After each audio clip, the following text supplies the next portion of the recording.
ഞാൻ ജനിക്കുന്നതിനേക്കാൾ മുമ്പ് സഭയിലുള്ള ആൾക്കാരുണ്ട്, എൻ്റെ പ്രായത്തുള്ള എക്സ്പീരിയൻസ് ഉള്ള ഒരു സഭക്കകത്തുണ്ട്. പക്ഷേ ചെയറാണ് ഷംസീറല്ല. ചെയറിന് നൽകേണ്ട ഡിഗ്നിറ്റി നൽകിയിട്ടുണ്ട്. നമ്മുടെ സഹോദരങ്ങൾ 25 ലക്ഷം പേരുണ്ട് മധ്യേഷ്യയിൽ. ഈ അടി തുടർന്നാൽ എന്തായിരിക്കും നമ്മുടെ സഹോദരങ്ങളുടെ സ്ഥിതി? കേരളത്തിൻ്റെ ഇക്കോണമി എവിടെ എത്തും? ലീഗിനെതിരെ പറഞ്ഞ എങ്ങനെ മുസ്ലിമിനെതിരാവുക? ലീഗും മുസ്ലിമും തമ്മിൽ എന്താ? മുസ്ലിങ്ങളുടെ മൊത്ത അട്ടിപ്പേർ അവകാശം ലീഗിനാണോ? അല്ലല്ലോ. UDF ഉയർത്തുന്ന പ്രധാനപ്പെട്ട ആരോപണങ്ങളിൽ ഒന്ന് എന്നുള്ളത് നിങ്ങൾ BJP-യുമായിട്ട് കോംപ്രമൈസ്ഡ് ആണ് എന്നുള്ളത്. പല കാര്യങ്ങൾക്കകത്തും BJP എപ്രകാരമാണോ സംസ്ഥാനങ്ങളെ വരുതിയിലാക്കാൻ ശ്രമിക്കുന്നത്, അതെല്ലാം ഇന്നലെ കോൺഗ്രസ് ചെയ്ത കാര്യങ്ങളാണ്. എന്തിനാണ് ലെഫ്റ്റ് മാറേണ്ടത്? ലെഫ്റ്റിനെ മാറ്റണം എന്ന് പറയുമ്പോൾ എന്തിനു മാറ്റണം? വെള്ളാപ്പള്ളി നടേശൻ്റെ കാര്യങ്ങളോടും നമുക്ക് യോജിപ്പില്ല. അദ്ദേഹം നടത്തുന്ന ഓരോ ഘട്ടത്തിലും നടന്ന പ്രസ്താവന ഞങ്ങൾ ആരും ഓൺ ചെയ്യുന്നില്ല. PM ശ്രീയിൽ വളരെ ക്ലിയറായി പറഞ്ഞു, അവരുടെ സിലബസ് പഠിപ്പിക്കില്ല എന്ന് ശിവൻകുട്ടി അസന്നിഗ്ധമായി പറഞ്ഞു. ഇനി PM ശ്രീയെ പ്രശ്നമെങ്കിൽ ഹിമാചൽ ഒപ്പുവെച്ചില്ലേ? ആരാ ഭരിക്കുന്ന? കോൺഗ്രസ് അല്ലേ. കർണാടകയിൽ ഒപ്പുവെച്ചില്ലേ? ആരാ ഭരിക്കുന്ന? കോൺഗ്രസ് അല്ലേ. രാജസ്ഥാനിൽ കോൺഗ്രസ് ഭരിക്കുമ്പോഴല്ലേ PM ശ്രീ ഒപ്പുവെച്ചത്? പക്ഷെ നിങ്ങൾ ചെയ്യാൻ വേണ്ടി പാടുണ്ടോ? എക്കണോമിക് ബ്ലോക്കേഡ് ഉണ്ടായി ഒരു സ്റ്റേറ്റ് ഗവൺമെന്റിനെ പല രീതിയിലും ബുദ്ധിമുട്ടിച്ചിട്ടും അതിനെല്ലാം അതിജീവിച്ച് ലെഫ്റ്റ് നിന്നില്ല. ഇവിടെ ഇപ്പോൾ ഒരു ക്രൈസിസ് മാനേജ് ആർക്കാ പറ്റിയ? കോൺഗ്രസ് അല്ലേ നാഷണൽ വൈഡ് ഏറ്റവും വലിയ പാർട്ടി? തർക്കമില്ലല്ലോ BJP ചോദിക്കാൻ. എവിടെയെങ്കിലും മൈനോറിറ്റീസിൻ്റെ കൂടെ അവരുണ്ടോ? RSSന്റെ കമ്മ്യൂണൽ അജണ്ടക്കെതിരെ ഒരു മിണ്ടുന്നുണ്ടോ? മർഡർ അറ്റംപ്റ്റ് നടത്തപ്പെട്ട ഒരാളാണ് ഞാൻ. എൻ്റെ വീടിന് 2019 ബോംബ് എറിഞ്ഞിട്ട് RSS. ആ RSSുമായി ഞാൻ സന്ധി ചെയ്യും. പൊളിറ്റിക്സിൽ may be I am junior, പക്ഷേ ചാനൽ ഡിബേറ്റിൽ ഞാനൊക്കെ ഒരു സീനിയറാണ്. ലെഫ്റ്റ് ഓൾട്ടർനേറ്റീവ് എന്താണെന്ന് കേരളം കണ്ടിട്ടുണ്ട് ഇന്ത്യക്ക് മുമ്പാകെ. അത് ജനങ്ങൾ നിലനിർത്തുമെന്നാണ് എൻ്റെ വിശ്വാസം.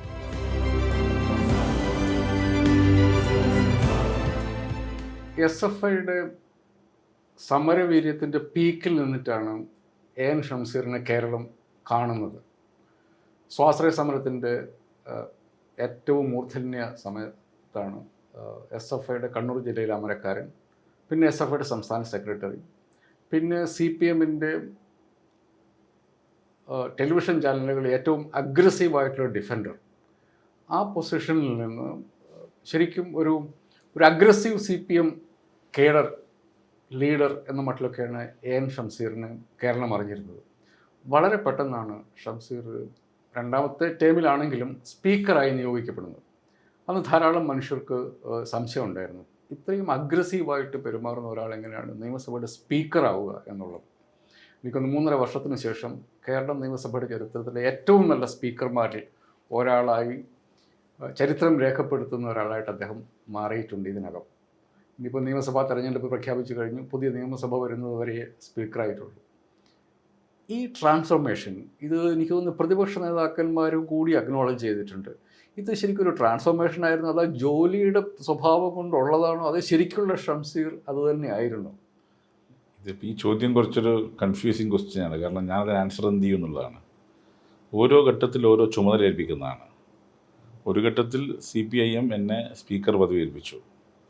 അതിനു മുമ്പ് നമ്മുടെ ഒരു ഗ്രോയിങ് സ്റ്റേജ് ആണല്ലോ SFI ട്രാൻസ്ഫോർമേഷൻ DYFIയിൽ നിന്ന് CPIM-ലേക്ക്.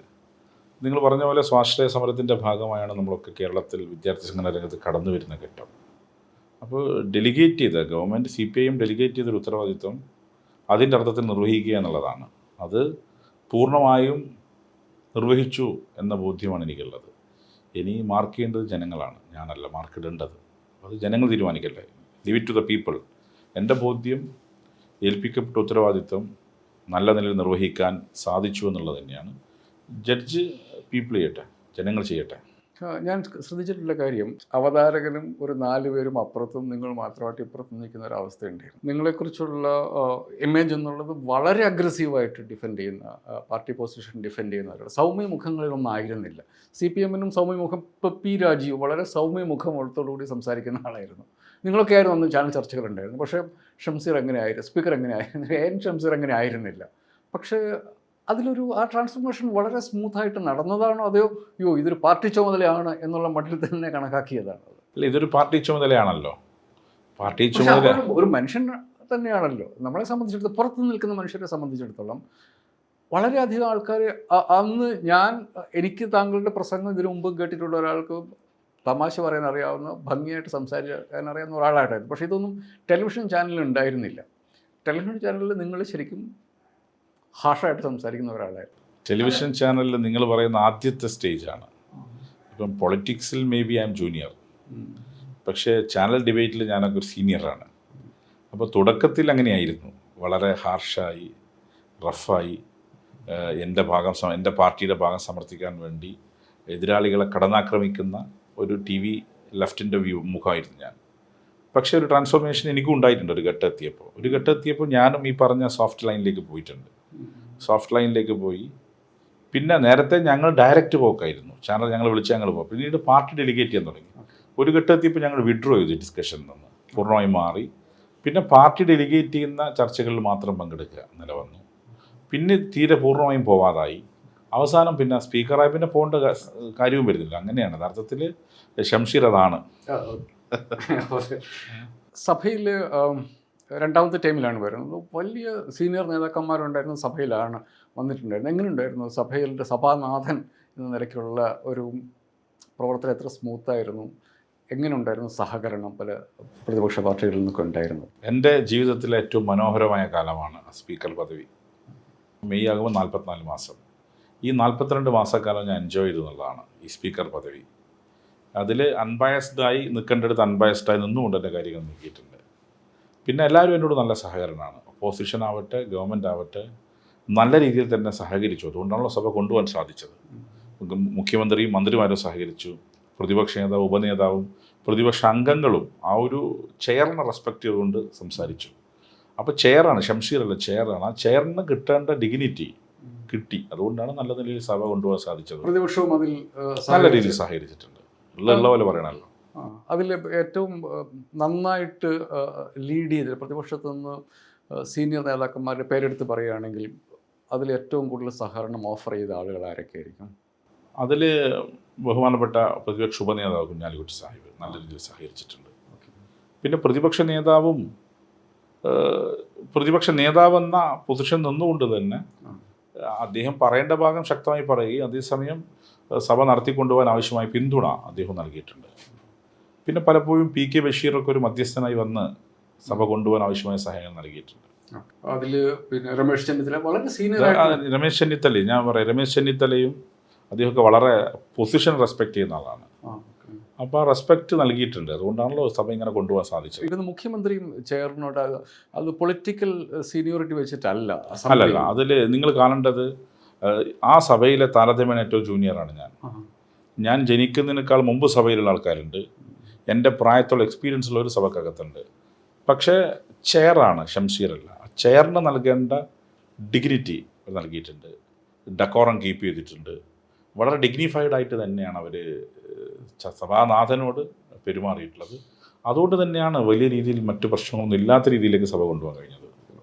കേരള നിയമസഭ പൊതുവെ നല്ല സഭകളിലൊന്നാണ്. ബില്ലുകളെക്കുറിച്ചുള്ള ചർച്ചകൾ സീരിയസ് ആയിട്ട് നടത്തുന്ന, പ്രതിപക്ഷത്തെ സസ്പെൻഡ് ചെയ്ത് പുറത്ത് നിർത്തി ചർച്ച ചിലപ്പോൾ ഇപ്പോൾ ലോക്സഭയിൽ പോലും നമ്മൾ കാണുന്ന പ്രതിപക്ഷത്തെ പുറത്ത് നിർത്തിയിട്ട് ബില്ലുകൾ പാസ്സാക്കുന്ന സംഭവമുണ്ട്. രാവിലെ ബില്ല് കൊണ്ടുവരുന്നു, വൈകുന്നേരം ബില്ല് പാസ്സാക്കുന്നു. പ്രധാനപ്പെട്ട ബില്ലുകൾ പോലും ഭരണഘടനാ ഭേദഗതികളിൽ പോലും പാസ്സാക്കുന്ന അവസ്ഥയാണ്. പക്ഷേ സംസ്ഥാന നിയമസഭ അതിൻ്റെ സബ്ജക്റ്റ് കമ്മിറ്റി ആ ഒരു ലെജിസ്ലേറ്റീവ് പ്രോസസ്സ് എന്നുള്ളത് വളരെ നന്നായിട്ട് നടക്കുന്നതായിട്ടാണ് പൊതുവെ അറിയപ്പെടുന്നത്. സ്പീക്കർ എന്ന നിലയ്ക്ക് താങ്കളുടെ ഒരു ഒപ്പീനിയൻ, നമ്മുടെ നിയമനിർമ്മാണ സഭയുടെ നിയമനിർമ്മാണ പ്രോസസ്സ് എന്താണ്? അതൊരു വിലയിരുത്തൽ എന്താണ്? കേരള നിയമസഭ ലോ മേക്കിങ്ങിന് പ്രയോറിറ്റി കൊടുത്ത സഭയാണ്.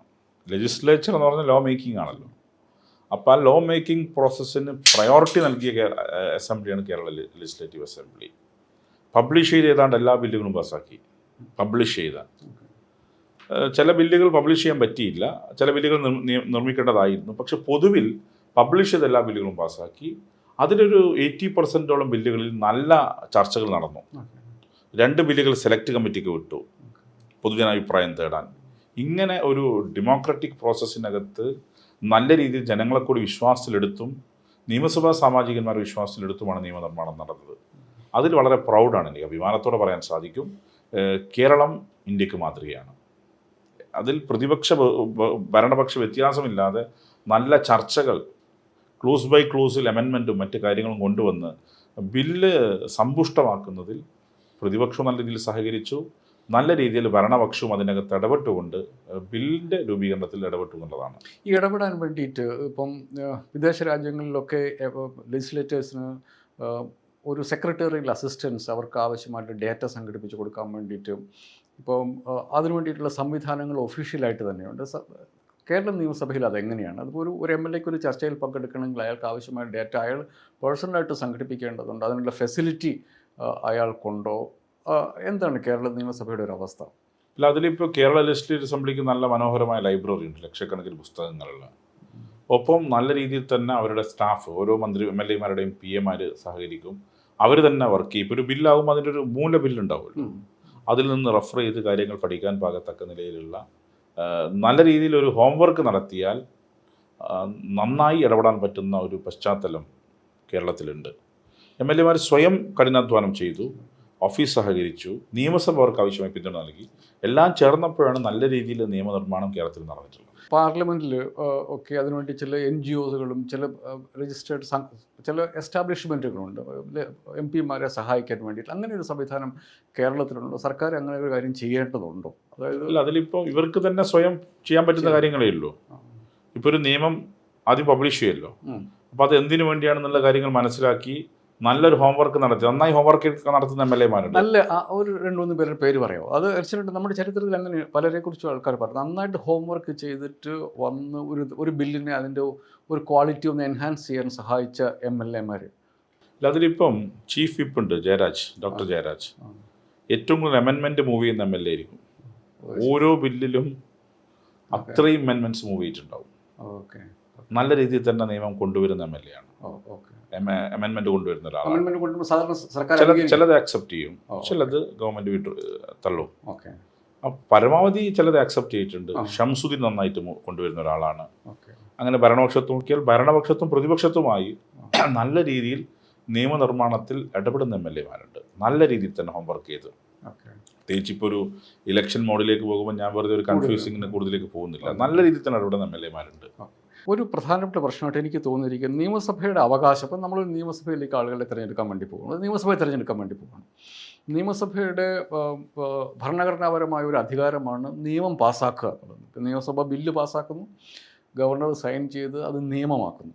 നമ്മളിപ്പോൾ കാണുന്ന ഒരു ചിത്രം എന്നുള്ളത് ഇന്ത്യയിൽ നിയമസഭയ്ക്ക് ഈ നിയമം പാസ്സാക്കാൻ, ബില്ല് പാസ്സാക്കാനുള്ള അവകാശമേ ഉള്ളത്, കാണാനുള്ള ഭാഗ്യമില്ലാത്തതുപോലെ തോന്നുന്നു. ഇതിൻ്റെ അകത്ത് പലപ്പോഴും ഗവർണർമാരുടെ രൂപത്തിൽ ഈ ബില്ലുകൾ നിയമമാകുന്നതിനെ തടയുന്ന ഒരവസ്ഥ ഉള്ളതായിട്ട് തോന്നുന്നു. ഇപ്പോൾ സംസ്ഥാന നിയമസഭയുടെ പല ബില്ലുകളും ശരിക്കും ഭരണഘടനാ വിരുദ്ധമായി തന്നെ ഗവർണർ തടഞ്ഞു വെക്കും. നമ്മൾ കേസുകളെക്കുറിച്ചൊക്കെ നമുക്കറിയാവുന്നതാണ്. ഇതൊരു നിയമസഭയുടെ നിയമനിർമ്മാണത്തിനുള്ള അധികാരം ഇല്ലാണ്ടായി പോകുന്നു എന്ന് ഒരു തോന്നലുണ്ടായാൽ സ്പീക്കർ എന്ന നിലയ്ക്ക് എന്തായിരിക്കും താങ്കളുടെ ഒരു റെസ്പോൺസ്? അല്ല, അതിലിപ്പോൾ സ്പീക്കർക്ക് കുറേ പരിമിതികളുണ്ടെന്ന് നിങ്ങൾക്ക് അറിയാമല്ലോ. അറിയാം, പക്ഷേ ഗവർണർ യഥാർത്ഥത്തിൽ അങ്ങനെ don't act against the will of the people. കാരണം കേരളത്തിൻ്റെ നിയമസഭ എന്നത് കേരളത്തിലെ മുഴുവൻ ജനങ്ങളുടെയും വികാരം ഉൾക്കൊള്ളുന്നതാണ്. ആ ഒരു നിയമസഭ ബില്ല് പാസ്സാക്കിയാൽ നോർമൽ കേസിൽ അതിൽ ഗവർണർ ഒപ്പുവെക്കുകയാണ് ചെയ്യേണ്ടത്. ഇനി ഗവർണർക്ക് എന്തെങ്കിലും ഡിഫറൻസസ് ഉണ്ടെങ്കിൽ ഹി ക്യാൻ റീസെൻറ്റ്. പക്ഷേ ഇത് വളരെ അൺസർട്ടനായി പല ബില്ലുകൾ ഹോൾഡ് ചെയ്യുന്ന രീതിയുണ്ട്. അതൊരു ജനാധിപത്യ വിരുദ്ധമാണെന്ന അഭിപ്രായമാണ് എനിക്കുള്ളത്. അങ്ങനെ ഒരു ഗവർണറും ചെയ്യാൻ പാടില്ല. ഇപ്പോൾ private university bill, university amendment act, ഇതൊക്കെ ഇപ്പോൾ ഹോൾഡ് ചെയ്ത് വെച്ചിരിക്കുക. കാരണം കേരളത്തിലെ ജനങ്ങൾ തിരഞ്ഞെടുത്തയച്ച എം എൽ എമാർ അത് കേരളത്തിലെ ജനങ്ങളുടെ വികാരം പ്രകടിപ്പിക്കേണ്ടവരാണ്. അങ്ങനെ ഒരു നിയമം പാസ്സാക്കിയാൽ ആ നിയമത്തിൽ നിങ്ങൾക്ക് എന്തെങ്കിലും അപാകതയുണ്ടെങ്കിൽ നിങ്ങൾക്ക് റീസെൻറ്റ് ചെയ്യാം, ചില ക്ലാരിറ്റിക്ക് വേണ്ടി. പക്ഷേ ഇത് റീസെൻറ്റ് ചെയ്യാതെ കുറേ മാസങ്ങളോളം പിടിച്ചു വെക്കുക, പിന്നീട് പ്രസിഡൻറ്റിന് അയക്കുക, അത്തരമൊരു പ്രോസസ്സ് ജനാധിപത്യ പ്രക്രിയയ്ക്ക് യോജിച്ചതല്ല. അപ്പോൾ ഇത് ഡിബേറ്റബിളാണ്. ഇപ്പോൾ കോടതി കേസ് നടക്കുന്നുണ്ട്, തമിഴ്നാട് കേസിന് പോയി, കേരളം കേസ് നടത്തുന്നുണ്ട്. എൻ്റെ ഒരു അഭിപ്രായം ഇത് ജനാധിപത്യത്തിന് ഭൂഷണമല്ല. കേരള നിയമസഭ പാസ്സാക്കിയ നിയമം എന്തെല്ലാം ഡിഫറൻസസ് ഉണ്ടെങ്കിലും ഗവർണർ അംഗീകരിക്കണം, അതിന് ഗവർണർ അസെൻറ്റ് ചെയ്യണം. നിർഭാഗ്യവശാൽ അത്തരം അസെൻറ്റ് ചെയ്യുന്ന രീതി ചില നിയമത്തിൻ്റെ കാര്യത്തിൽ ഉണ്ടാവുന്നില്ല. അതൊരു പൊളിറ്റിക്കൽ ഗെയിമാണോ എന്ന് നിങ്ങൾ സംശയിച്ചാൽ കുറ്റപ്പെടുത്താൻ പറ്റില്ല.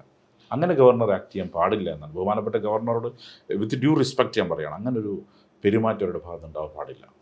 ഇന്ത്യക്ക് ഒരു ലെജിസ്ലേച്ചറിൻ്റെ ആവശ്യമേ ഉള്ളൂ. RSS നമ്മുടെ ഭരണഘടന ഉണ്ടാക്കിയപ്പോൾ RSSൻ്റെ കമൻ്റ് അതായിരുന്നു. ഇന്ത്യക്ക് അഡ്മിനിസ്ട്രേഷന് വേണ്ടിയിട്ട് പല സംസ്ഥാനങ്ങളാക്കാം, പക്ഷേ ഒരു നിയമനിർമ്മാണ സഭയുടെ ആവശ്യമേ ഉള്ളൂ എന്നുള്ളതായിരുന്നു RSSൻ്റെ 1949 തന്നെയുള്ള അവരുടെ നിലപാട്. അതായത് അവർ പരസ്യമായിട്ട് പറഞ്ഞിട്ടുണ്ട്.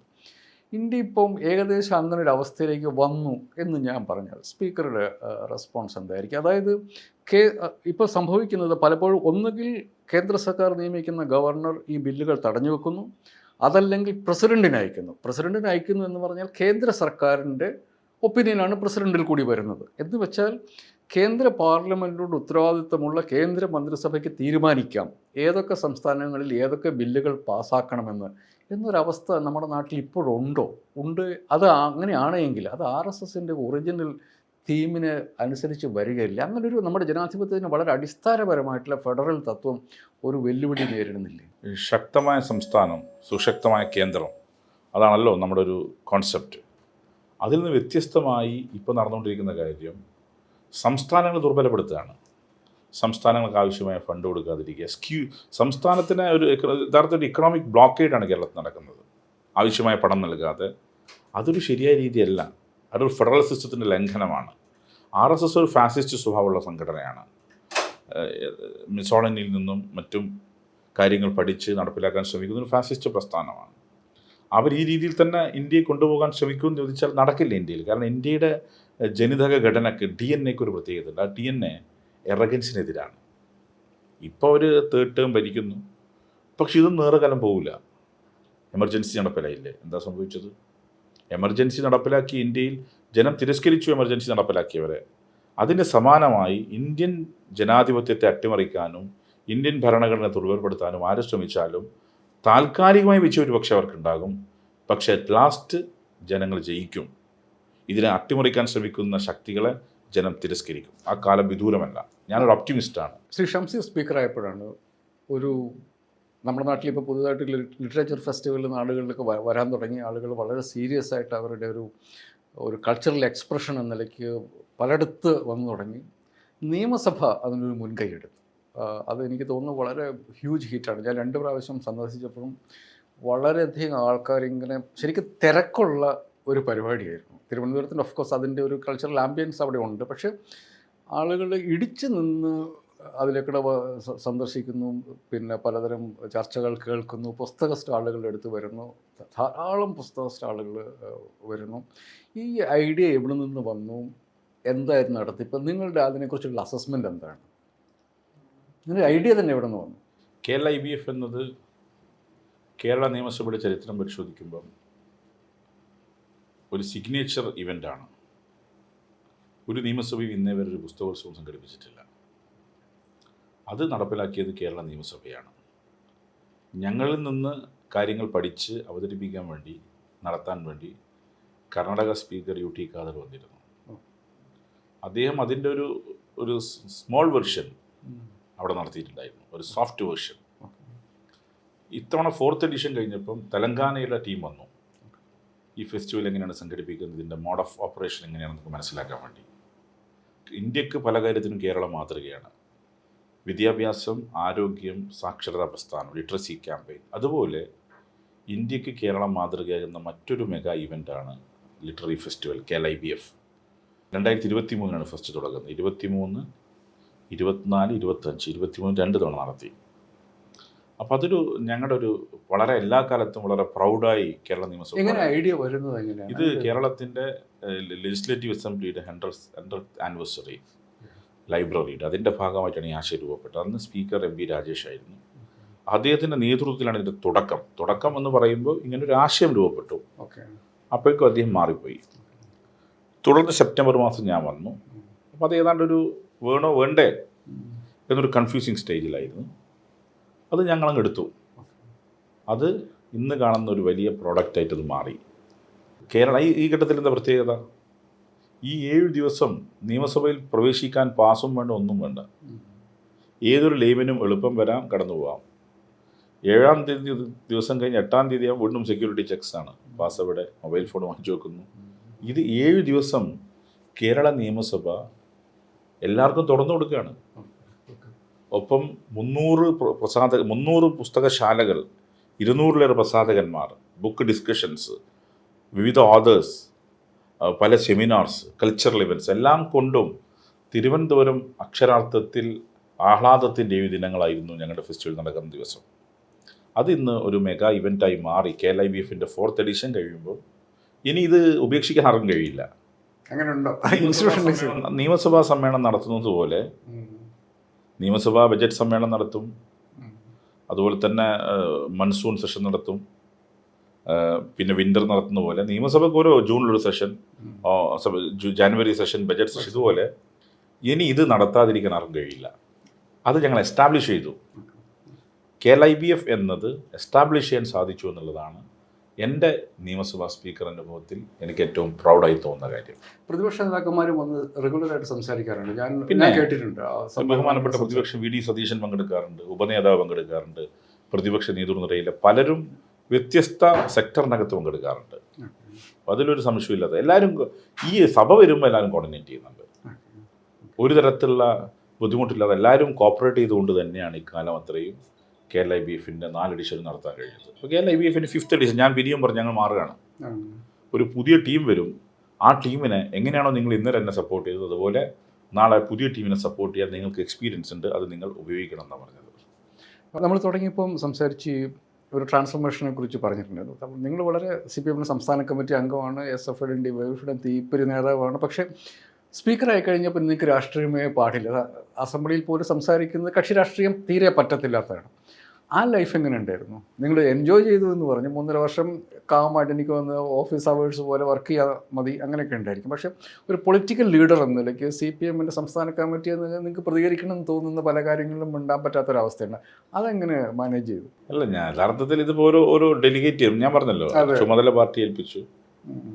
ഏൽപ്പിക്കുന്ന ചുമതല ഭംഗിയായി നിർവഹിക്കണം എന്നുള്ളതാണ് എൻ്റെ ഒരു പോളിസി. MLA ആക്കിയപ്പോൾ ആ ഭംഗിയെ നിർവഹിച്ചു എന്നാണ് എൻ്റെ വിശ്വാസം. SFI നേതൃത്വത്തിൽ പ്രവർത്തിക്കുമ്പോൾ ആ ഉത്തരവാദിത്തം നിർവഹിച്ചു എന്നാണ് എൻ്റെ വിശ്വാസം. DYFI സംസ്ഥാന പ്രസിഡൻ്റായപ്പോൾ ആ റോളും നല്ല നിർവഹിച്ചു എന്നാണ് എൻ്റെ വിശ്വാസം. അതേപോലെ ഒരു ചുമതല അത് ഏൽപ്പിക്കപ്പെട്ടു. ഒരു ഒഫീഷ്യൽ, ഒരു പാർലമെൻ്ററി പൊസിഷൻ അല്ലെങ്കിൽ ഒരു കോൺസ്റ്റിറ്റ്യൂഷണൽ പൊസിഷൻ. ആ പൊസിഷൻ നല്ല രീതിയിൽ തന്നെ നിർവഹിച്ചു എന്നാണ് എൻ്റെ വിശ്വാസവും എൻ്റെ ബോധ്യവും. അതിനിപ്പോൾ ഞാനല്ല വിലയിരുത്തേണ്ടത്, നിങ്ങൾ ഉൾപ്പെടുന്ന ആളുകളല്ല. എൻ്റെ ചോദ്യം അതല്ല. അത് ഐ അഗ്രി വിത്ത് ദാറ്റ്. പക്ഷെ അതല്ല, ഈ ഒരു മനുഷ്യൻ എന്നുള്ളൊരു, നിങ്ങളൊരു എനിക്കൊന്ന് 15 വയസ്സൊക്കെ തുടങ്ങുമ്പോൾ ആക്റ്റീവ് പൊളിറ്റിക്സ് തുടങ്ങിയ ആളായിരിക്കുമല്ലോ. ഒരു 10-20-25 വർഷം എല്ലാ ദിവസവും എന്നോണം പൊളിറ്റിക്സ് ഉറക്കെ പറഞ്ഞുകൊണ്ടിരുന്ന ഒരാളോട് നിങ്ങൾ തൽക്കാലം പൊളിറ്റിക്സ് ഒന്നും പറയണ്ട എന്നൊരു, ഈ പറയുന്ന പോലെ പാർട്ടി ഏൽപ്പിച്ച ഉത്തരവാദിത്തം അല്ലെങ്കിൽ ഒരു കോൺസ്റ്റിറ്റ്യൂഷൻ പൊസിഷൻ പറഞ്ഞു കഴിയുമ്പോൾ നിങ്ങളുടെ പൊളിറ്റീഷ്യൻ അതെങ്ങനെ മാനേജ് ചെയ്തു എന്നുള്ളതാണ്. ആ ചോദ്യത്തിന് എനിക്ക് ഉത്തരവില്ല. ഞാൻ ചിലപ്പോൾ ഇങ്ങനെ എന്നോട് തന്നെ ചോദിക്കാറുണ്ട്. കാരണം ഞാൻ 2003 ഓൺവേർഡ്സ് കേരളത്തിൽ നടന്ന എല്ലാ ബൈ ഇലക്ഷനിലെയും സ്ഥിരം ആളാണ്. സ്റ്റുഡൻറ് കോർഡിനേറ്ററായി, യൂത്ത് കോർഡിനേറ്ററായി, പിന്നെ പാർട്ടി ഏൽപ്പിക്കുന്ന ചുമതലയുടെ ഭാഗമായി. 2003 to 2022 എത്ര ബൈ ഇലക്ഷൻ നടന്നിട്ടുണ്ടോ ആ ബൈ ഇലക്ഷനിലെല്ലാം ഞാനുണ്ട്. ഒന്നുകിൽ പ്രാസംഗികനായി, അല്ലെങ്കിൽ മറ്റേൽപ്പിക്കുന്ന ഉത്തരവാദിത്തങ്ങളായി, അല്ലെങ്കിൽ വിദ്യാർത്ഥി സംഘടനാ രംഗത്ത് ചുമതലയായി, യൂത്ത് രംഗത്ത് ചുമതലയായി ഉണ്ടായിട്ടുണ്ട്. 22-ന് ശേഷം നടന്ന ഒരു ബൈ ഇലക്ഷനും ഞാനില്ല. ഞാൻ പങ്കെടുത്ത ലാസ്റ്റ് ബൈ ഇലക്ഷൻ തൃക്കാക്കരയാണ്. തൃക്കാക്കരയിൽ എനിക്ക് റോളില്ല. തൃക്കാക്കര കഴിഞ്ഞു, അവിടെ സംഘടനാ പാർട്ടി ചുമതലയാണ്. അത് കഴിഞ്ഞ് കുറച്ച് കഴിയുമ്പോഴേക്കാണ് ഞാൻ ഈ പോസ്റ്റിലേക്ക് വരുന്നത്. അതിനുശേഷം പുതുപ്പള്ളി ഇലക്ഷൻ നടന്നു. ഒരു റോളില്ലല്ലോ എന്ന് തോന്നി. അല്ല, അതിങ്ങനെ സ്വയം ഇങ്ങനെ നോക്കി കാണാന്നല്ലാതെ വേറെ ഇപ്പം എന്ത് ചെയ്യാൻ പറ്റും? അതിങ്ങനെ ഒരു സൈലന്റ് മ്യൂട്ട് സ്പെക്ടേറ്റർ ആയി നിന്നുകൊണ്ട് നടക്കുന്ന പ്രകടനങ്ങൾ കണ്ടു, അത്രയേ ഉള്ളൂ. CPM സംസ്ഥാന കമ്മിറ്റി അംഗം എന്ന നിലയ്ക്ക് സമ്മേളനങ്ങൾ പങ്കെടുക്കും. പാർട്ടി എനിക്ക് തോന്നുന്നു ഒരു കോൺഗ്രസ് എങ്കിലും മിസ് ചെയ്തിട്ടുണ്ട്. ഇല്ല, പാർട്ടി മീറ്റിങ്ങിൽ പങ്കെടുത്തിട്ടുണ്ട്. പങ്കെടുത്തു. അതിപ്പോൾ ഒരു ഇൻഡോർ മീറ്റിംഗ് ആണ്. സ്പീക്കർ എന്ന പോസ്റ്റ് ഇതിപ്പോൾ ആരും ഉണ്ടാക്കിയൊരു നിയമമാണ്. ഞാൻ പറയില്ല, ഇപ്പോൾ പൊളിറ്റിക്കൽ പാർട്ടി അതൊരു പാലിക്കുന്നൊരു പ്രൊപ്രൈറ്റിയാണ്. അല്ലാതെ സ്പീക്കർ രാഷ്ട്രീയത്തിൽ ഇടപെടാൻ പാടില്ല എന്ന് എവിടെയും പറഞ്ഞിട്ടൊന്നുമില്ല. സ്പീക്കർ ഹൗസിനകത്ത് അൺബയസ്ഡായി ഇടപെടണം, അത്രയേ ഉള്ളൂ. പക്ഷെ ഇത് ആരോ കേരളത്തിലുണ്ടാക്കി ഒന്നിനും പോകാൻ പാടില്ല, അങ്ങനെ ആക്കാൻ പാടില്ല, പിന്നെ പാലിച്ചു വരുന്ന ഒരു കസ്റ്റം പോലെ ഞാനൊന്ന് പാലിച്ചു എന്നേ ഉള്ളൂ. യഥാർത്ഥത്തിൽ അങ്ങനെ പാലിക്കേണ്ട ഒരു കാര്യമില്ല. നിങ്ങൾ ഹൗസിൽ അൺബയസ്ഡായി ഗവൺമെൻറ് ബിസിനസ് നടത്തി കൊടുക്കുക, ഒപ്പം പ്രതിപക്ഷത്തിൻ്റെ റൈറ്റ് സംരക്ഷിക്കുക, അതേ ഡ്യൂട്ടി ഉള്ളൂ. ഇപ്പോൾ തിരിച്ചിപ്പോൾ CPM സംസ്ഥാന കമ്മിറ്റി അംഗം എന്ന നിലയ്ക്ക് ഉടനെ ഇപ്പോൾ എനിക്ക് തോന്നുന്നു ഇലക്ഷൻ്റെ ചാർജ് കിട്ടിയിട്ടുണ്ട്, രാഷ്ട്രീയം പറഞ്ഞു തുടങ്ങണം. LDF വളരെ പ്രധാനപ്പെട്ട ഒരു തെരഞ്ഞെടുപ്പിലേക്ക് പോവുകയാണ്. LDFൻ്റെ അഭിപ്രായം ഞങ്ങളല്ലാതെ മറ്റാരുണ്ടെന്നുള്ളൊരു ചോദ്യം തുടരും, നമ്മൾ വഴിനീളെ കാണുന്നത് തുടരും എന്നുള്ളതാണ്. ഷംസീറിൻ്റെ ഒരു അഭിപ്രായത്തിൽ താങ്കളുടെ തലശ്ശേരിയിലൊക്കെ ആക്റ്റീവായിട്ട് താങ്കൾ തെരഞ്ഞെടുപ്പ് പ്രചരണ രംഗത്ത് തന്നെ ഉണ്ട്. എന്താണ് കിട്ടുന്ന ഫീഡ്ബാക്ക്? എന്താണ് ഈ തുടരുമെന്ന് ആത്മവിശ്വാസത്തോടു കൂടി പറയാൻ LDFനെ പ്രേരിപ്പിക്കുന്ന ഘടകങ്ങൾ ഏതൊക്കെയായിരിക്കും? ഞാൻ പറയുന്നത് ലെഫ്റ്റ് തുടരും. കാരണം ഒന്ന്, ഗവൺമെൻറ്റിനെതിരെ കുറ്റം പറയാൻ എന്താ ഉള്ളത്? ഇപ്പോൾ ഒരു ആഫ്റ്റർ ഓൾ ഗവൺമെൻറ് ഡെവലപ്മെൻ്റ് ആണല്ലോ ജനം നോക്കേണ്ടത്. എന്ത് വെച്ചിട്ടാണ് ഗവൺമെൻറ് നിങ്ങൾ കുറ്റപ്പെടുത്താൻ? എന്താണ് നെഗറ്റീവ് മാർക്ക്? ഒന്നുമില്ല. എന്തിനാണ് ലെഫ്റ്റ് മാറേണ്ടത്? ലെഫ്റ്റിനെ മാറ്റണം എന്ന് പറയുമ്പോൾ എന്തിനു മാറ്റണം? എന്താണ് നിങ്ങൾ ഒരു ഒരു ഒരു ഒരു ആൾക്കെതിരെ നിങ്ങൾ ചാർജ് ചെയ്യുമ്പോൾ 1 2 3 പറയണ്ട. എന്താണ്, എന്തുകൊണ്ട് ലെഫ്റ്റ് മാറണം? എന്താ ചാർജ്? ഒന്നുമില്ലല്ലോ. അങ്ങനെ വെറുതെ ജനം മാറ്റുമോ? ഏത് കാര്യത്തിലാണ് ലെഫ്റ്റ് ജനങ്ങൾ കൊടുത്ത വാഗ്ദാനം പാലിക്കാതിരുന്നിട്ടുള്ളത്? ഇപ്പോൾ ഞാൻ ഡെവലപ്മെൻറ്റ് ഞാൻ നിങ്ങളുടെ വിസിബിളാണ്, നിങ്ങൾക്ക് കാണാൻ പറ്റുന്ന national highway, infrastructure development, education, health, welfare measures നോക്കിക്കഴിഞ്ഞാൽ കേരളം ഇന്ത്യക്ക് മാതൃകയിൽ ഇത്രയധികം ഇക്കണോമിക് ബ്ലോക്കേഡ് ഉണ്ടായി ഒരു സ്റ്റേറ്റ് ഗവൺമെൻറ്റിനെ പല രീതിയിലും ബുദ്ധിമുട്ടിച്ചിട്ടും അതിനെല്ലാം അതിജീവിച്ച് ലെഫ്റ്റ് നിന്നില്ല ഇവിടെ. നേരെ മറിച്ച് ഞാൻ ചോദിക്കുന്നത്, ഇപ്പോൾ ഒരു ക്രൈസിസ് മാനേജ് ആർക്കാ പറ്റിയ? ഇപ്പോൾ നമ്മൾ വീണ്ടും ഒരു ക്രൈസിസിൻ്റെ മുഖത്താണ്. വാർ നടക്കുകയാണ് ഇറാൻ. നമ്മളെക്കുറിച്ച് പാടി കളിയാക്കിക്കൊണ്ട് പറയില്ല, ഈ സഖാക്കന്മാരെപ്പോഴും ഇങ്ങനെയാണ്, ഒരിടത്തെ കാര്യമൊന്നും പറയില്ല, അങ്ങ് സാർവദേശീയ കാര്യമാണ് പറയുക. സാർവദേശീയ കാര്യം, ഒരു സാർവദേശീയ തലത്തിൽ നടക്കുന്ന യുദ്ധം കേരളത്തെ എങ്ങനെ ബാധിക്കുന്നു ഇപ്പോൾ നമുക്ക് ബോധ്യപ്പെട്ടല്ലോ. ഗ്യാസില്ല. നമ്മുടെ സഹോദരങ്ങൾ 25 ലക്ഷം പേരുണ്ട് മധ്യേഷ്യയിൽ. ഈ അടി തുടർന്നാൽ എന്തായിരിക്കും നമ്മുടെ സഹോദരങ്ങളുടെ സ്ഥിതി? കേരളത്തിൻ്റെ ഇക്കോണമി എവിടെ എത്തും? ചർച്ച ചെയ്യണ്ടേ? അപ്പം അതുകൊണ്ട് മനുഷ്യനെ ബാധിക്കുന്ന എല്ലാ വിഷയവും നമ്മൾ തിരഞ്ഞെടുപ്പ് ചർച്ച ചെയ്യും. മനുഷ്യനെ ബാധിക്കുന്ന, ഭൂമിക്ക് മുകളിലുള്ള, ആകാശത്തിന് താഴെയുള്ള സകല വിഷയങ്ങളും ഇലക്ഷനിൽ ചർച്ച ചെയ്യുമ്പം ലെഫ്റ്റിനല്ലാതെ ചിന്തിക്കുന്ന ഒരാൾക്ക് വോട്ട് ചെയ്തിരിക്കാൻ കഴിയില്ല. അതുകൊണ്ടാണ് ലെഫ്റ്റ് വരും എന്ന് പറയുന്നത്. താങ്കളിപ്പോൾ പറഞ്ഞതിൻ്റെ അകത്തുള്ള പ്രധാനമായിട്ടും ഭരണവുമായി ബന്ധപ്പെട്ട കാര്യങ്ങളാണ്. LDFനെതിരെ ഉയരുന്ന UDF ഉയർത്തുന്ന പ്രധാനപ്പെട്ട ആരോപണങ്ങളിൽ ഒന്ന് എന്നുള്ളത് നിങ്ങൾ BJPയുമായിട്ട് കോംപ്രമൈസ്ഡ് ആണ് എന്നുള്ളതാണ്. അതിൽ പറയാൻ അവർക്ക് വളരെയധികം കാരണങ്ങളുണ്ട്. BJP സർക്കാരിൻ്റെ വിദ്യാഭ്യാസ നയത്തിൻ്റെ കാര്യത്തിൽ നിങ്ങളൊരു കോംപ്രമൈസ് വരുത്തി. കേരളത്തിലെ മുസ്ലിം സമുദായത്തിനെതിരെ നിരന്തരം വിഷമമിപ്പിച്ചുകൊണ്ടിരിക്കുന്ന വെള്ളാപ്പള്ളി നടേശനോട് നിങ്ങൾ വളരെ സോഫ്റ്റായിട്ടുള്ള ആറ്റിറ്റ്യൂഡ് പുലർത്തിക്കൊണ്ടിരിക്കുന്നു. 2024 ലോക്സഭാ തെരഞ്ഞെടുപ്പിന് ശേഷം അതിലുണ്ടായ വലിയ തിരിച്ചടിയിൽ നിന്ന് നിങ്ങൾ വിചാരിച്ചത് ഹിന്ദു വോട്ടുകൾ നിങ്ങൾക്ക് നഷ്ടപ്പെട്ടു, എന്നാൽ കുറച്ച് സോഫ്റ്റ് ഹിന്ദുത്വ പൊളിറ്റിക്സ് നടത്തിയാൽ ആ വോട്ടുകൾ തിരിച്ചു കിട്ടും എന്നുള്ളത് കൊണ്ടാണ് ഇത്തരം കോംപ്രമൈസുകൾ നിങ്ങൾ വരുത്തുക എന്നുള്ള വളരെ ഗൗരവമായിട്ടുള്ള ആരോപണം UDFൻ്റെ ഭാഗത്തു നിന്നുണ്ട്. നിങ്ങളെങ്ങനെയാണ് അതിനെ ഡിഫെൻഡ് ചെയ്യുന്നത്? RSSും CPMും തമ്മിൽ സന്ധി എന്ന് പറഞ്ഞാൽ അതൊരു ഈ നൂറ്റാണ്ടിൽ എന്നൊരു വലിയൊരു തമാശയാണ്. ഐഡിയോളജിക്കലി എങ്ങനെ ലെഫ്റ്റ് RSSുമായി സന്ധി ചെയ്യും? ഭരണപരമായ കാര്യങ്ങൾ നിങ്ങൾ ഇവിടെ ഭരണപരമായ കാര്യങ്ങൾ ഞാൻ പറയാം. ഇവർ പറയുന്ന PM ശ്രീയിൽ വളരെ ക്ലിയറായി പറഞ്ഞു, അവരുടെ സിലബസ് പഠിപ്പിക്കില്ല എന്ന് ശിവൻകുട്ടി അസന്നിഗ്ധമായി പറഞ്ഞു. ഇനി PM ശ്രീയെ പ്രശ്നമെങ്കിൽ ഹിമാചൽ ഒപ്പുവെച്ചില്ലേ? ആരാ ഭരിക്കുന്ന? കോൺഗ്രസ് അല്ലേ. കർണാടകയിൽ ഒപ്പുവെച്ചില്ലേ? ആരാ ഭരിക്കുന്ന? കോൺഗ്രസ് അല്ലേ. രാജസ്ഥാനിൽ കോൺഗ്രസ് ഭരിക്കുമ്പോഴല്ലേ PM ശ്രീ ഒപ്പുവെച്ചത്? പക്ഷെ നിങ്ങൾ ചെയ്യാൻ വേണ്ടി പാടില്ല. അല്ല, ഞാൻ പറഞ്ഞല്ലോ, ഇതിനകത്തെ പാഠപുസ്തകത്തിനകത്ത് സിലബസ് തീരുമാനിക്കാനുള്ള അവകാശം സ്റ്റേറ്റിനാണ്. അതിൽ തർക്കമില്ലാത്ത കാര്യമാണ്. എന്തായാലും ലെഫ്റ്റിനകത്ത് എല്ലാ പാർട്ടികളെയും മുഖവിലക്കെടുത്ത് പോകുന്ന മുന്നണിയാണ് ലെഫ്റ്റ്. അപ്പം അതുകൊണ്ട് ലെഫ്റ്റിനകത്ത് ഡിഫറൻസ് വന്നു, ബാക്കൗട്ട് ചെയ്തു. പക്ഷെ നിങ്ങൾ ഈ പ്രചരണം നടത്തുന്നവർ മനസ്സിലാക്കേണ്ട കാര്യം, കർണാടകയിലും രാജസ്ഥാനിലും തെലങ്കാനയിലും ഹിമാചൽ പ്രദേശിലും PM ശ്രീ നടപ്പിലാക്കി ഒപ്പുവെച്ചത് കോൺഗ്രസ്സാണ്. ഈ അമ്പലപ്പറമ്പിലെ പോക്കറ്റടിക്കാരൻ പറയും കള്ളൻ. ഏതാണ്ട് അതിന് സമാനമായിട്ടാണ് ഇവർ പ്രചരിപ്പിക്കുന്നത്. ഒപ്പുവെച്ചത് ഇവരാണ്. 4 സംസ്ഥാനങ്ങളിൽ, ഇവർ ഭരിക്കുന്ന 4 സംസ്ഥാനങ്ങളിലും. ഇപ്പം 3 ഭരിക്കുന്നുള്ളൂ, 4 അവരുടെ കയ്യിലുണ്ടായിരുന്നു. രാജസ്ഥാൻ അത് പോയി. ഇവിടെ എല്ലാം ഒപ്പുവെച്ചവർ ഇവരാണ്. എന്നിട്ട് ഇവർ പറയുന്നു, ഇതാ ഇടത് ഒപ്പുവെച്ചിരിക്കുന്നു. എന്ത് സന്ധിയ? ഞാൻ ചോദിക്കുന്നത്, ലെഫ്റ്റും കോൺഗ്രസും തമ്മിൽ, ബി ജെ പിയും തമ്മിൽ സന്ധിയാണെങ്കിൽ ലെഫ്റ്റ് ഗവൺമെൻറ് ചോദിക്കുന്ന പൈസ തരണ്ടേ? ഇതുവരെ തന്നോ? അപ്പം ഇതൊരു നെറേഷനാണ്. മൈനോറിറ്റീസിനിടയിൽ കൺഫ്യൂസ് ചെയ്യിക്കാൻ ഉണ്ടാക്കുന്ന ഒരു നെറേഷനാണ്. ആ നെറേഷനിൽ മുസ്ലിങ്ങൾ വീഴില്ല. അവർക്കറിയാം ഞങ്ങളെ. ഞാൻ ഇരിക്കുന്ന സ്ഥലം തലശ്ശേരിയാണ്. ഈ തലശ്ശേരിക്കൊരു വലിയ ചരിത്രമുണ്ട്. തലശ്ശേരി കലാപം. യഥാർത്ഥത്തിൽ ഞങ്ങളൊക്കെ സോഷ്യലിസ്റ്റുകളായിരുന്നു. ഞങ്ങളുടെയൊക്കെ ഫാമിലി വിമോചന സമരത്തിൽ പങ്കെടുത്ത ഫാമിലി ഞങ്ങളുടെ ഫാമിലി. പിന്നീട് ഞങ്ങൾ ട്രാൻസ്ഫോം ചെയ്ത് ലെഫ്റ്റ് ആവാനുള്ള കാരണം, അന്ന് കലാപം നടന്നപ്പോൾ ഞങ്ങൾക്ക് സാന്ത്വനമേകാൻ ലെഫ്റ്റ് ഉണ്ടായിരുന്നുള്ളൂ, കമ്മ്യൂണിസ്റ്റ് പാർട്ടി ഉണ്ടായിരുന്നുള്ളൂ. ആ അനുഭവം ഇവിടുത്തെ മുസ്ലിങ്ങൾക്കറിയാം. ഇപ്പം ഞാൻ കോൺഗ്രസ് അല്ലേ നാഷണൽ വൈഡ് ഏറ്റവും വലിയ പാർട്ടി? തർക്കമില്ലല്ലോ ബി ജെ പി കഴിഞ്ഞാൽ. എവിടെയെങ്കിലും മൈനോറിറ്റീസിൻ്റെ കൂടെ അവരുണ്ടോ? RSSൻ്റെ കമ്മ്യൂണൽ അജണ്ടയ്ക്കെതിരെ ഒരു മിണ്ടുന്നുണ്ടോ? ഇനിയിപ്പോൾ നിങ്ങൾ സംസാരിക്കുന്ന മാർച്ച് മാസം 22 ഏതാണ്ട് 4 ദിവസം മുമ്പല്ലേ ബീഹാറിൽ രാജ്യസഭ ഇലക്ഷൻ നടന്നത്? ആർക്കവർ വോട്ട് ചെയ്ത കോൺഗ്രസിൻ്റെ MLA-മാർ? ഇതെല്ലാം ചർച്ച ചെയ്യട്ടെ. ജനം കല്ലും നെല്ലും തിരിച്ചറിയട്ടെ. ജനങ്ങൾക്കറിയാം ഞങ്ങളെ. വർഗീയതക്കെതിരെ അൺകോംപ്രമൈസിങ് ഫൈറ്റ് ഇന്ത്യൻ പോളിറ്റിക്സിൽ നടത്തുന്ന പാർട്ടി ലെഫ്റ്റാണ്, CPM ആണ്.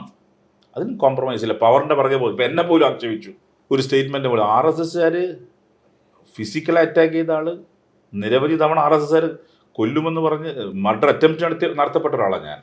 എൻ്റെ വീടിന് 2019 ബോംബ് എറിഞ്ഞിട്ട് RSS. ആ RSSുമായി ഞാൻ സന്ധി ചെയ്യൂ? ഇതെല്ലാം ഉണ്ടാക്കുന്ന പ്രചരണം. എന്നെപ്പോലും RSSുമായി സന്ധി എന്ന് പ്രചരിപ്പിച്ചിട്ടില്ലേ? അതിന് പിന്നെ ഏതും പോകില്ലേ?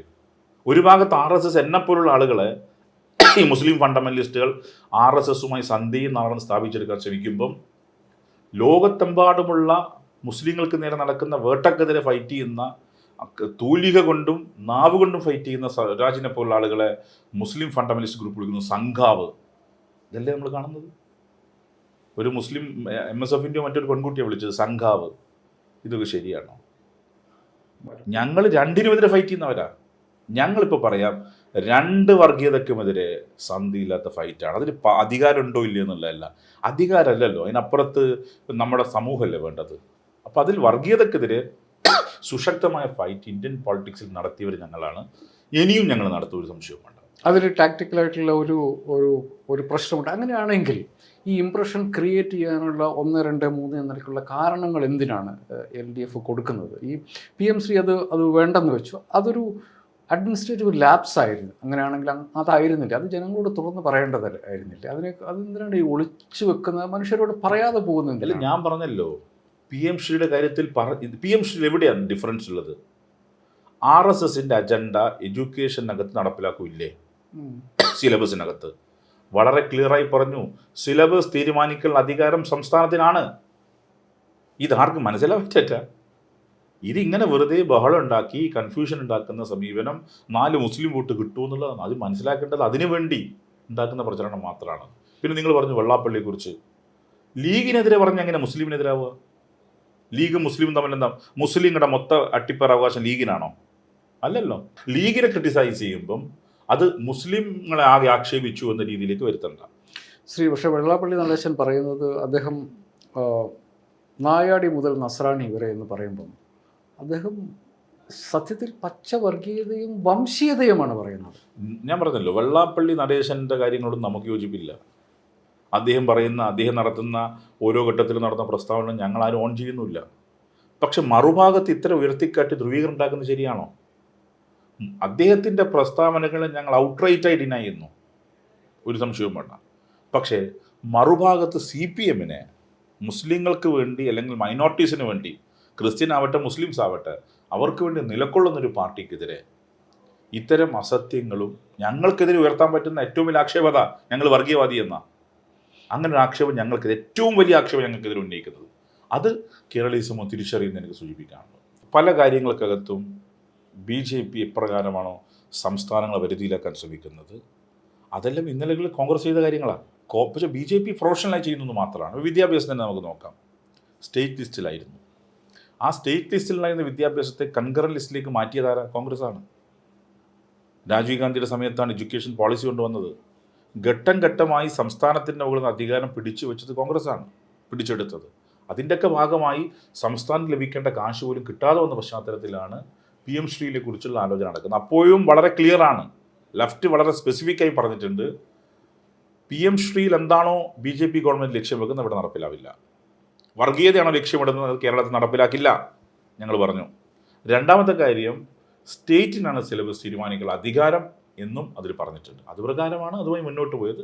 പക്ഷേ ലെഫ്റ്റ് യൂണിഫൈഡ് ആയി പോകേണ്ടത്. ലെഫ്റ്റ് അതിനകത്ത് ചില ഡിഫറൻസ് വന്നു, ഐഡിയോളജിക്കൽ ഡിഫറൻസ് വന്നു, പൊളിറ്റിക്കൽ ഡിഫറൻസ് വന്നു. അതിൻ്റെ മുകളിൽ ഞങ്ങളതിന് വേക്കൗട്ട് ചെയ്തു. 2 പ്രാവശ്യം ഇവർ ഭരിച്ചില്ലേ, ഇനിയിപ്പോൾ ഒരു പ്രാവശ്യം UDF നമുക്കൊന്ന് പരീക്ഷിക്കാം, അതിനുശേഷം അവർ മോശമാണെങ്കിൽ വീണ്ടും LDF കൊണ്ടുവരാം എന്ന് പറയുന്ന ആളുകളുണ്ട്. അവരോട് നിങ്ങൾക്ക് എന്താ പറയാനുള്ളത്?